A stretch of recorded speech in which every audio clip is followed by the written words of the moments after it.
Welcome to my show. दोस्तों, कैसे हैं आप? उम्मीद करती हूँ आप स्वस्थ और खुश होंगे।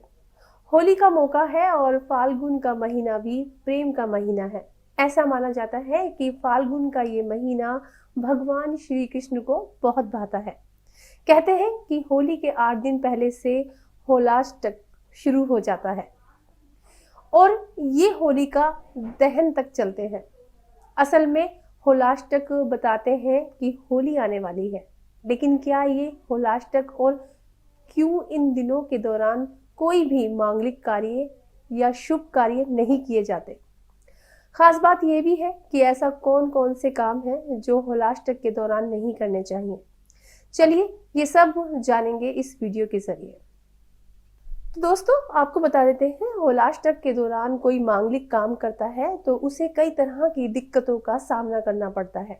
ऐसा माना जाता है कि होलाष्टक में भगवान विष्णु के परम भक्त प्रहलाद को मारने के लिए उनके पिता हिरण्यकश्यप द्वारा कई प्रकार की यातनाएं दी गई थी।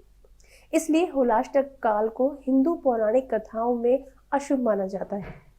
इतना ही नहीं, ऐसा भी कहा जाता है कि होलाष्टक के दौरान शुभ काम करने से व्यक्ति के जीवन में कलह, बीमारी और अकाल मृत्यु का साया मंडराने लगता है। होलाष्टक में ग्रह भी हिंसक होते हैं। इस वजह से कोई भी शुभ कार्य करने या बड़े निर्णय लेने से बचा जाता है।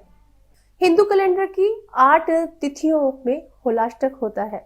होलाष्टक की शुरुआत फाल्गुन शुक्ल अष्टमी को होती है। इस साल 2023 में हिंदू पंचांग के अनुसार 27 फरवरी से होलाष्टक की शुरुआत हो गई है और ये 7 मार्च को होलिका दहन के साथ खत्म हो जाएंगी। चलिए दोस्तों, अब ये जान लेते हैं कि होलाष्टक के दौरान हमें कौन से काम करने चाहिए और कौन से बिल्कुल नहीं करने चाहिए। होलाष्टक काल के दौरान हमें शादी, विवाह और भूमि पूजन जैसे शुभ कार्यों को करने से बचना चाहिए। इसके अलावा अगर आप कोई नया बिजनेस या किसी प्रकार की हवन यज्ञ से संबंधित कार्य करते हैं तो उसमें भी आपको कठिनाइयों का सामना करना पड़ सकता है। इसके अलावा नव विवाहिता को भी इस दौरान मायके में रहने की सलाह दी जाती है।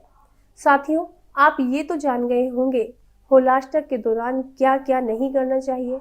अब जान लेते हैं इस दौरान क्या क्या करना चाहिए।